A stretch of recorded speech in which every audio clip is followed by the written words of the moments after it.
நம்ம மகர ராசிக்காரங்க குடும்ப வாழ்க்கையில் கொஞ்சம் விட்டு கொடுத்து போனாலே போதும். சரி. வாழ்க்கையில் ஜெயிக்கிறவங்க எல்லாருமே அது வெற்றியுடைய ஃபார்முலா அதுதானே. குடும்ப வாழ்க்கையில் விட்டு கொடுத்து போகணும். சரி. அப்படி போனால் அவங்க நல்லா இருப்பாங்க. ஃபினான்ஷியலாக ரொம்ப நல்ல முன்னேற்றம் வரப்போகுது. ம். 6ஆம் இடத்துல போகக்கூடிய குரு வந்து கொஞ்சம் வயிற்று உபாதைகளை கொடுப்பார், அது சந்தேகம் இல்லை. ஆனாலும் ஒரு 10ஆம் இடத்துடைய தொடர்பு வர்றதுனால நிறைய பேருக்கு நல்ல வேலை வாய்ப்பு கிடைச்சிடும். இதில் அந்த உத்திராடம் நட்சத்திரத்தை சேர்ந்தவர்களுக்கு விபரீத ராஜயோகம் ஒர்க் அவுட் ஆகிறது. அப்போது அரசு துறையில் இருக்கக்கூடிய பலருக்கு எதிர்பாராத இடமாற்றம் கிடைக்கும். அரசியல்வாதிகள் தங்களுடைய உடல் நலத்தில் அக்கறை எடுத்துக்கணும். இது மிக முக்கியம். திருவோணம் நட்சத்திரத்தை சேர்ந்தவங்க இருக்காங்க பாருங்கள், அவர்களுக்கு வந்து நிறைய பேருக்கு திருமணம் இப்போ ஃபிக்ஸ் ஆகும். இடமாற்றம் கிடைக்கும். ஃபாரின் போகிற யோகம் திருவோணம் நட்சத்திரத்தை சேர்ந்தவங்களுக்கு வரும். அவிட்டம் நட்சத்திரத்தை சேர்ந்தவர்கள் நண்பர்கள்ட்ட எச்சரிக்கையாக இருக்கணும். நண்பர்கள் நம்பிக்கை துரோகம் செய்யக்கூடிய காலம்.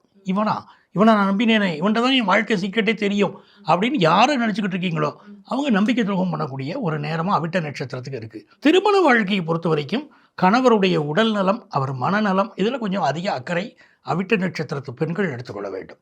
அப்போ இந்த காலகட்டத்தில் என்ன செய்தால் மகர ராசிக்காரங்களுக்கு ரொம்ப வாழ்க்கை நல்லா இருக்குன்னா, அனாதை குழந்தைகள், ஆதரவற்ற குழந்தைகள், இந்த குழந்தைகளுக்கு நீங்கள் செய்யக்கூடிய உதவி, அனாதை ஆசிரமங்களுக்கு செய்கிற உதவி, ஏழை குழந்தைகளுக்கு செய்யக்கூடிய உதவி, அந்த ஏழைகளின் சிரிப்பில் இறைவனை காண்போங்கிறாங்க பாருங்க, அப்படி இந்த குழந்தைகளுக்கு செய்யக்கூடிய உதவி வந்து உங்களை வாழ்வாங்கு வாழ வைக்கும்.